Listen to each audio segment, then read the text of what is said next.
அந்த சமயம் 12 ஆண்டுகளாக நோயால் மிகவும் கஷ்டப்பட்ட ஒரு பெண் இருந்தாள். அவள் பல வைத்தியர்களிடம் வைத்தியம் பார்த்தாள்.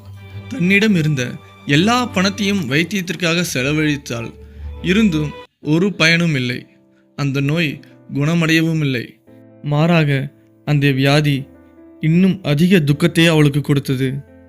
அப்பொழுது அவள் இயேசுவை பற்றி கேள்விப்பட்டாள். அவள் நினைத்தாள், அவருடைய உடையை மட்டும் தொட்டாலும் நான் குணமாவேன் என்று நினைத்து இயேசுவை பார்க்க வந்து அந்த ஜனக்கூட்டத்திற்குள் நுழைந்தாள். மெல்ல மெல்ல இயேசுவின் அருகில் சென்று இயேசுவின் உடையை தொட்டாள். தொட்ட உடனே அவள் குணமடைந்ததை உணர்ந்தாள். அவளுடைய இரத்தப்போக்கு நோய் நின்றுவிட்டது. அந்த நேரம் இயேசு தம்மிடத்திலிருந்து வல்லமை புறப்பட்டதை உணர்ந்து அவர் திரும்பி கூட்டத்திற்குள் பார்த்தார். பார்த்து, என்னை யார் தொட்டது என்று கேட்டார்.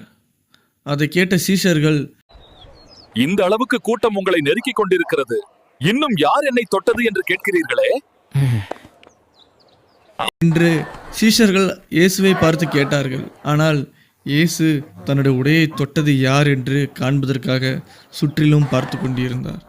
அப்பொழுது அந்த பெண் இயேசுவுக்கு தெரிந்துவிட்டது என்று பயந்து இயேசுவின் முன் வந்து உண்மையை எல்லாம் சொன்னாள். அப்பொழுது இயேசு அவளை நோக்கி, மகளே, உன் விசுவாசம் உன்னை ரட்சித்தது, உன் நோய் குணமடைந்தது.